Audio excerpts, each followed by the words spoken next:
يلعب للاتحاد اليوم.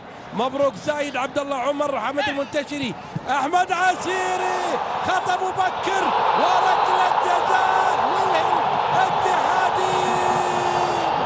خطا الشاطر بمليون، خطا الشاطر بمليون. قال الضعف في الدفاع اكثر ما يتمناه الاتحاديون. هذه اللمعه وهذه اللحظه يتمنى الهلاليون من عبد حسن العتيبي الشيء الكثير. شوف تدخل العتيبي وحسن وعاقل الهزازي، وبالتالي ركله جزاء. الهلاليون يقولون يا رب تضيع. نايف هزازي اكيد شاف مباراه البارح ريال مدريد وبايرن واللي وضيعت فيها الكثير من ركلات الترجيح، لكن هنا ركله جزاء وهامه وحاسبه للاتحاد. نايف هزازي يصدها العتيبي ولا ما يصدها؟ نايف يسجلها ولا لا؟ بنشوف. بدايه مثاليه للاتحاد في الشوط الثاني. نايف هزازي، نايف يلعب، برافو، جول. الاتحاد يتقدم ويؤدي بهدف الهلال بالرصاصة القاتلة المبكرة.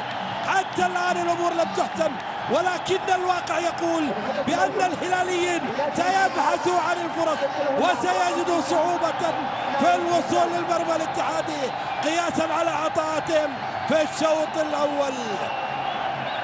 أحلى أمنية وأحلى توقع وأحلى طلب جاء للاتحاد في ركله جزاء مبكره. يا عيني، اللعب جديه، اللعب حرص، اللعب قوه، وليس اللعب في الشيء من كره للخلف غير مقبوله في عالم كره القدم. هرماش البيشي الى هرماش، الشلوب الهرماش، هرماش سيسدد، بيغير راي هرماش ويتقدم ويسدد، بيتقدم هرماش يسدد كره، واو، سدد هرماش، برافو. هدف اثار سعاده الهلاليين، جول في الدقيقه 83. حط يدك على راسك وسبحان مغير الاحوال، تنتقل الامور لصالح الهلاليين.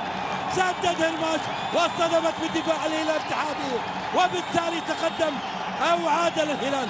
شوف انتقلت الى المرمى كما اخطا الدفاع الهلالي، يخطئ هنا المرشدي او عفوا المنتشري ويسجل ليعادل الهلال النتيجه 1-1.